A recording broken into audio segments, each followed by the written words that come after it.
થોડી વાત કરવી છે. વાત એવી છે કે જે દરેકને લાગુ પડે છે. આપણા ભારત દેશની અંદર જો વાત કરવામાં આવે તો એઝ એ લોયર તરીકે હું વાત કરું તો આ દેશમાં અઢળક સમસ્યાઓ છે, અઢળક કેસો ચાલી રહ્યા છે અને એ કેસોની અંદર કોર્ટની અંદર આપવામાં આવે છે ફક્ત તારીખ પે તારીખ પે તારીખ પે તારીખ પે તારીખ પે તારીખ. આ તારીખનું કોઈ નિરાકરણ નથી. અઢળક લોકો રોજ મળવા આવે છે અને એક જ એમનો ક્વેશ્ચન છે કે ભાઈ પછી યાર વર્ષોથી કેસ ચાલે છે, કોઈ સમસ્યાનું સમાધાન જ નથી થતું. આ વકીલ બદલ્યો, આ બદલ્યો, પણ હજી કોઈ નિરાકરણ નથી આવ્યું. 4 વર્ષથી 5 વર્ષથી તારીખ ભરી રહ્યો છું પણ કોઈ સમસ્યાનું સમાધાન થતું નથી. સો મને એવો વિચાર આવ્યો કે મારે આ વાત લોકો સુધી પહોંચાડવી જોઈએ કે યાર જીવનમાં સમસ્યા દરેકના લાઈફની અંદર હોવાની છે, પણ તમે રસ્તો શોધવા માટેની જે જગ્યા પસંદ કરો છો એ ખોટી હોય છે. તમને એવું છે કે તમે પૈસાવાળા છો તો તમે બહુ મોટો વકીલ હાયર કરીને તમે કેસ જીતી જશો, તમને જલ્દી તમારો ચુકાદો આવશે, એ તમારો ભ્રમ છે.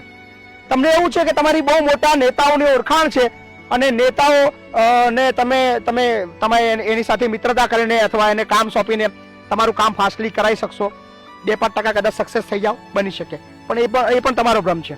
બધું જ તમારી પાસે છે, બધું જ તમે કરી શકો એવું છે, તમને એવું લાગે છે કે તમે એની અંદર શું થવાનું છે, 2-5% કદાચ તમે સાચા છો, પણ એ પણ તમારો ભ્રમ છે.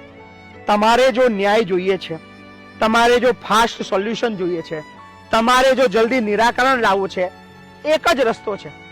ફ્રીમાં સલાહ આપું છું, સમજજો જે હું કહેવા જઈ રહ્યો છું કે જે જગ્યાએ તમારે ઝઘડો ચાલે છે, જે જગ્યાએ તમે લડ્યા છો, જે જગ્યાએ તમારે બબાલ છે, જેની સાથે તમારે મનભેદ થયો છે, જેની સામે તમે એકબીજા સામે કેસ કર્યા છે, સોલ્યુશન પણ ત્યાં જ મળશે.